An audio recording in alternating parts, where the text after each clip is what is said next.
Shreyas Pulikkayam unit വിസ്മയ സംഘത്തിന്റെ നേതൃത്വത്തിൽ വിപുലമായ പരിപാടികളോടെയാണ് ഇത്തവണ വായനാ ദിനം ആഘോഷിച്ചത്. പുലിക്കയം യൂണിറ്റ് കോർഡിനേറ്റർ ലിജി സുരേന്ദ്രൻ സ്വാഗതം പറഞ്ഞ ചടങ്ങിൽ മേഖലാ കോർഡിനേറ്റർ ലിസി റെജി അധ്യക്ഷയായിരുന്നു. ചടങ്ങിൽ SSLC പരീക്ഷയിൽ മുഴുവൻ വിഷയങ്ങൾക്കും A+ കരസ്ഥമാക്കിയ നിഹാര M. ആൻസിനെ മൊമെന്റോ നൽകി ആദരിച്ചു. തന്റെ വിജയത്തിനു പിന്നിലെ കഠിനാധ്വാനത്തെയും പരിശ്രമങ്ങളെയും കുറിച്ച് നിഹാര ബാലജ്യോതി കുട്ടികൾക്കായി മോട്ടിവേഷൻ ക്ലാസ് നൽകി. കൂടാതെ വായനാ ദിനത്തോടനുബന്ധിച്ച് കുട്ടികളുടെ പുസ്തക പരിചയപ്പെടുത്തൽ സദസ്സിന് നവ്യാനുഭവമായിരുന്നു. വായനാ ദിന ആഘോഷത്തിനെത്തിയ മുഴുവൻ കുട്ടികൾക്കും പുസ്തകവും പേനയും മധുര പലഹാരങ്ങളും സമ്മാനമായി നൽകി.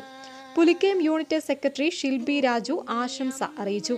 യൂണിറ്റ് ഖജാൻജി ശാരദ ജോയ്, അംഗങ്ങളായ വത്സ കാലായി, ഷൈനി ഷാജി തുടങ്ങിയവർ നേതൃത്വം നൽകി. ജ്യോതി, തേജസ്, സ്വാശ്രയ സംഘാംഗങ്ങളും പരിപാടിയിൽ പങ്കാളികളായിരുന്നു.